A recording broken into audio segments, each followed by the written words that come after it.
Hey there, my friends. Welcome to the Links to Messiah podcast, where we are passionate about teaching our children all about the connections between the Old and New Testament. I'm your host, Rachel Links Kushner, also known as the Chief Enthusiasm Officer of Links to Messiah. And I am so thrilled to have you join us today. Come along and discover how your family and children can grow in their faith as you discover the beautiful links that God reveals throughout Scripture about the history of His people and His Son Jesus, our Messiah.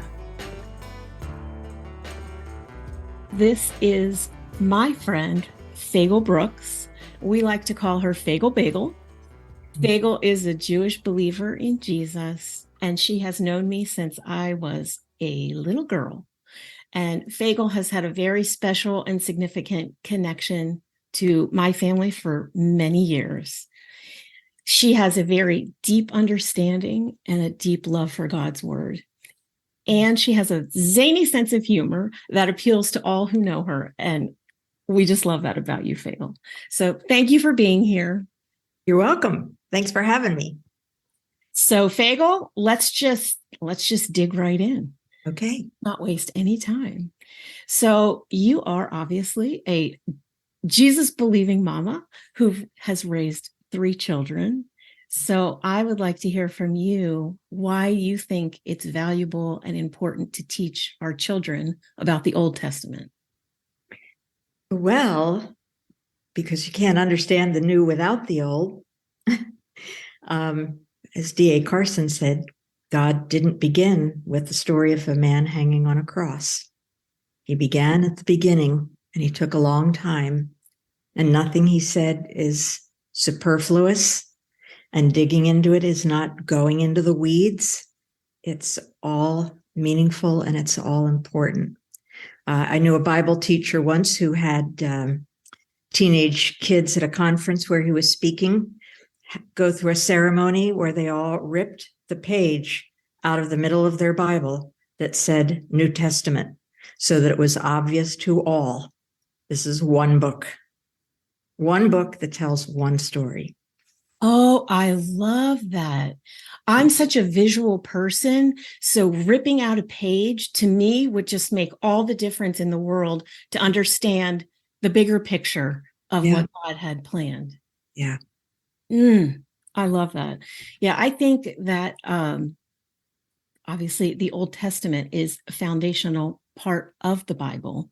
And I think familiarity with that Old Testament can really help children comprehend the broader narrative of God's redemptive plan through all of history. Want to add anything else? Well, I mean, I thought about Sally Jones, the Jesus Storybook Bible. You know, her little byline is every story whispers his name. And I think you just wind up with a very shallow understanding of the things of God if you don't see how carefully and intentionally he laid out the whole story. Yes. Yesterday when I was speaking with somebody, she explained it as it's like clapping with one hand. Yeah. Yeah. Isn't that great? Yeah. Very good. So let me ask more personal questions. Do you have memories or stories that you can share where teaching your children about the Old Testament and the Jewish feasts brought you closer together? Or what memories do you have of that? Yeah, we mostly just celebrated Passover and Hanukkah with them. We made it as special and fun as we could. You know, the purpose of Passover is to tell the children. It's what God said in Exodus, that you're to tell this to your children year after year, generation after generation. And every generation is supposed to say, this is what the Lord did for me when he brought us out of the land of Egypt. So I think that was deeply embedded. The main way they showed how meaningful it was to them as they got older, just begging to have friends come, people they know, even as adults. And of course, Hanukkah was extra special because unlike their non-Jewish believing friends, they were getting all kinds of extra goodies Absolutely. Growing up myself with a mother who believed, a father who didn't until later in life, I mostly associated holidays with food. So at Sukkot, I knew we would get a care package from my bubby, and it would be full of her homemade apple strudel. Things that had apples, and my mother would cook according to the holidays. So we were going to get stuffed cabbages and, right. Foods that you like, and then foods that you maybe dislike. Exactly.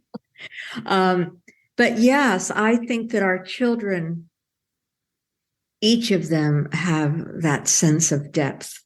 They know that Jesus is the Messiah that was promised and foretold and prefigured in all of these feasts. Well said. Absolutely.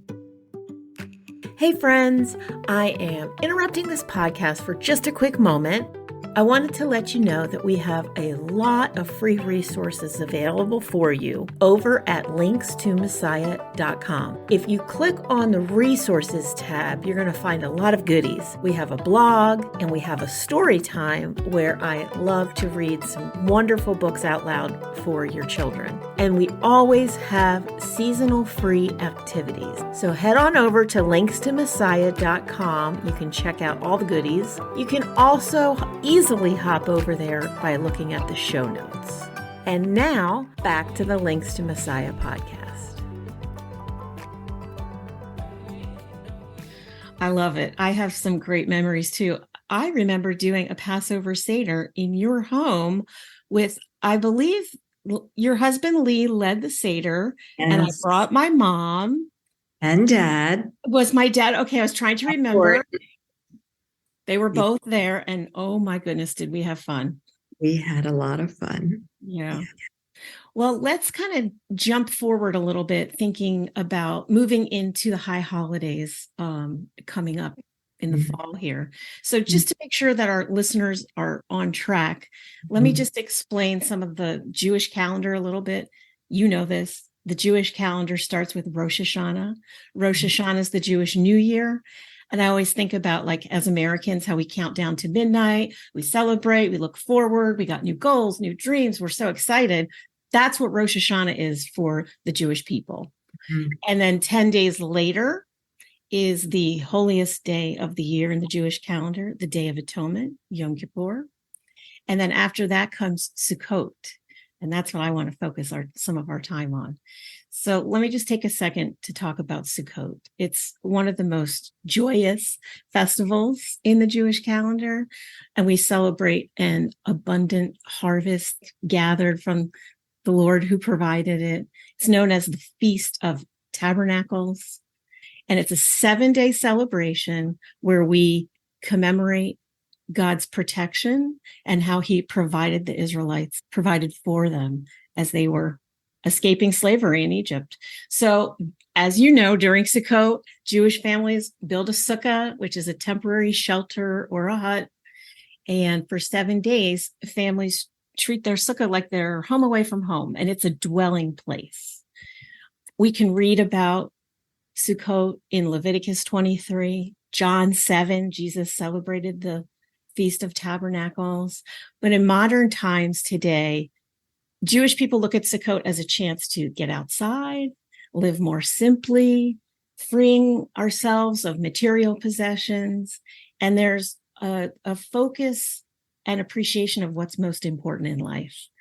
So anyway, now that we have a little bit better understanding of what Sukkot is, I want to talk about what does that mean, this temporary dwelling, and making connections from Sukkot to Jesus's earthly life and his ministry, so we can better understand what that means. What does temporary dwelling mean to you? I was thinking about this a fair amount in the last 24 to 48 hours after your questions came.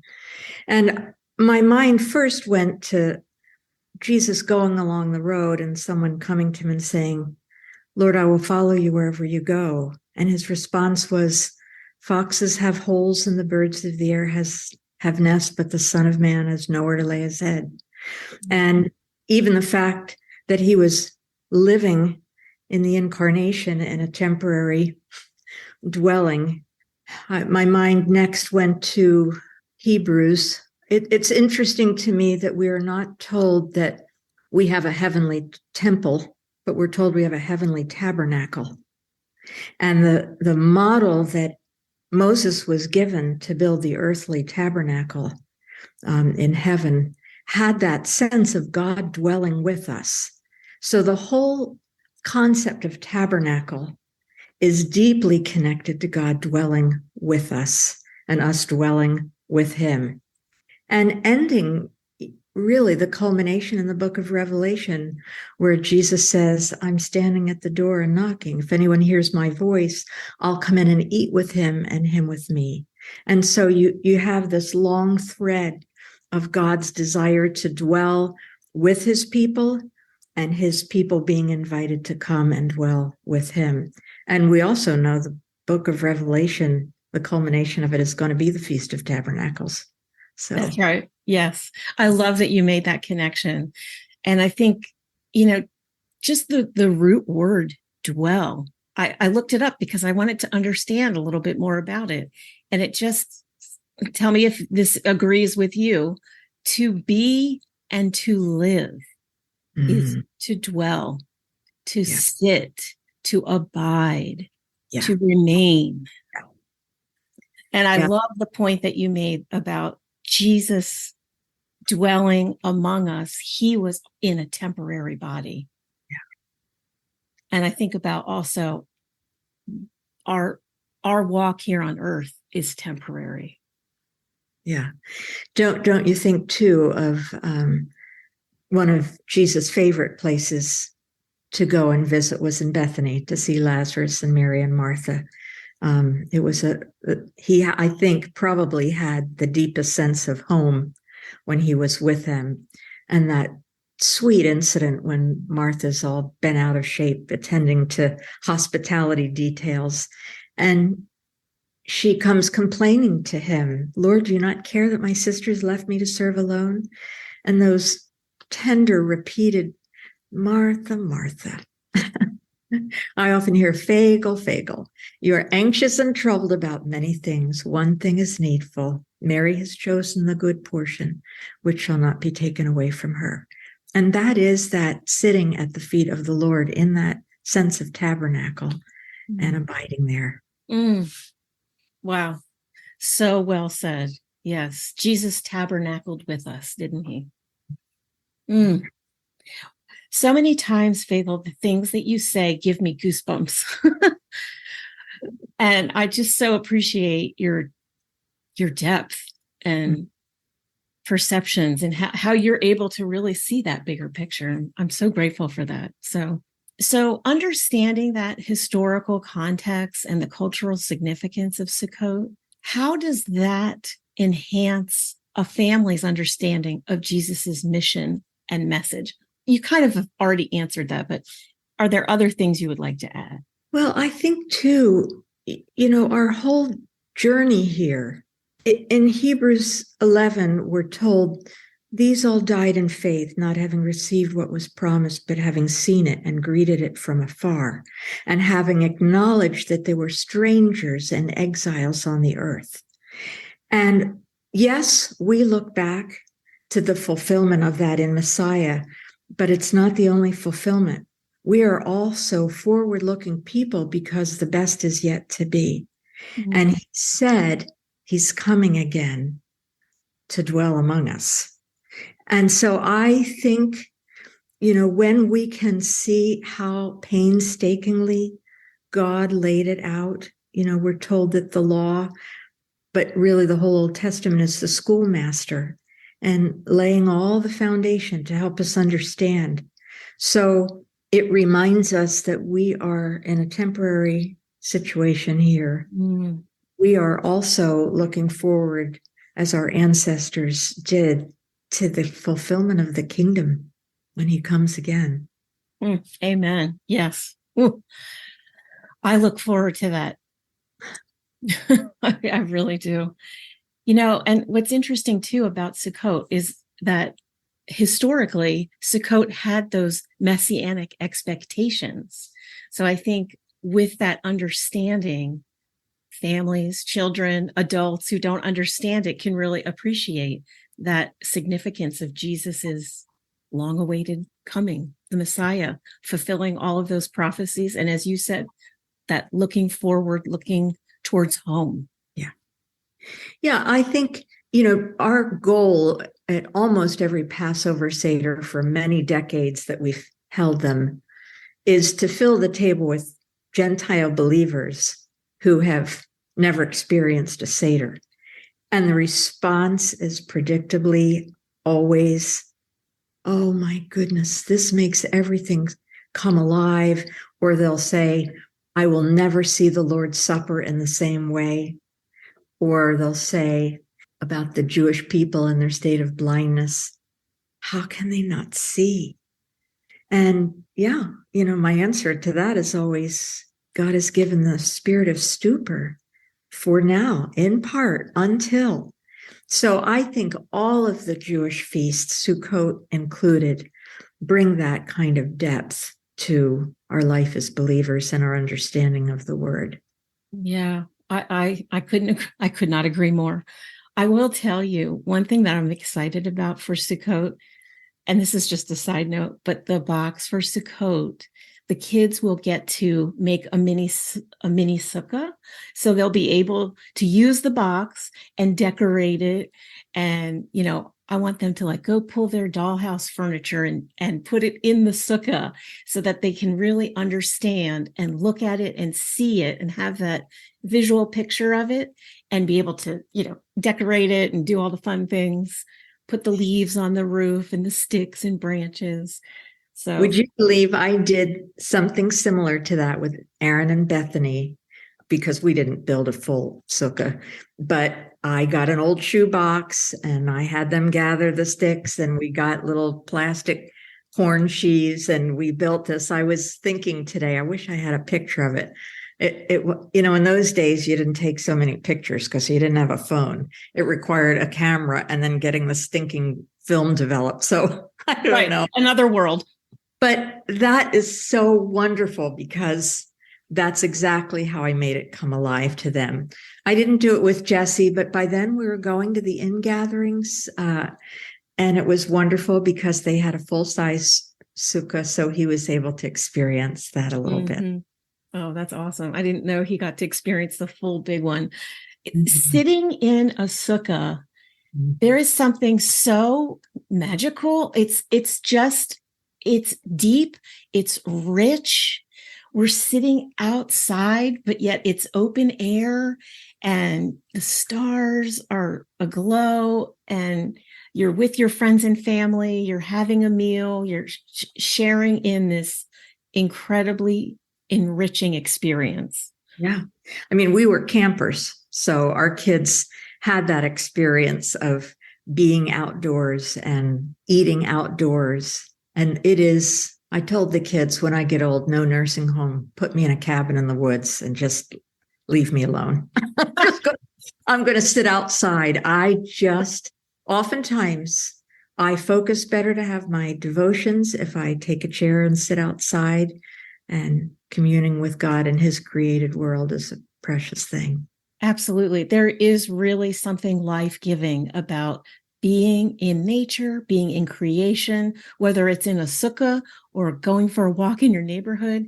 There's something that is just absolutely life-giving about that. So let me just wrap up here. Just one last little question. In what ways do you believe that embracing the Old Testament enriches your family's understanding of Jesus and really strengthens your faith in the Messiah? Wow, that's a big question. I wish Lee were here to answer it because he's passionate on that point. Again, I think there's a big story that God has been telling since he first began to speak and told Moses to write things down. And he's been telling this story in every generation. The story has a beginning and the story has an end. And we're on the timeline, but we cannot get a sense of where we are on that timeline if we don't know the beginning as well as the end.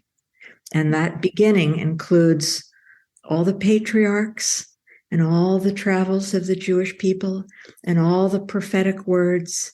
And again, they're all marching towards the culmination that will be glorious. And I think we can't get a full sense of that glory unless we know the whole story. Yeah, I agree. I have been thinking a lot about heaven lately, as you know. I knew this was going to happen, but that's okay, because everything that you just said is so powerful and so true, that how you described like a timeline and how we don't know where we fit in that timeline. Beautiful. That is a perfect way to end. Fagel, thank you so much for your time. I'm so grateful. You're so welcome. Thank you for being a part of the Links to Messiah podcast family. Your support means the world to us, and your feedback and engagement keep us going strong. Don't forget to hit that subscribe button and share this podcast with your friends and family. Let's continue growing this incredible community together. Until next week, keep reading the Bible to your children, keep their curiosity burning, and keep coming back for more tips to anchor your child's faith to Jesus, our Messiah. This is your host, Rachel Lynx Kushner, signing off with a big smile and a heart full of gratitude.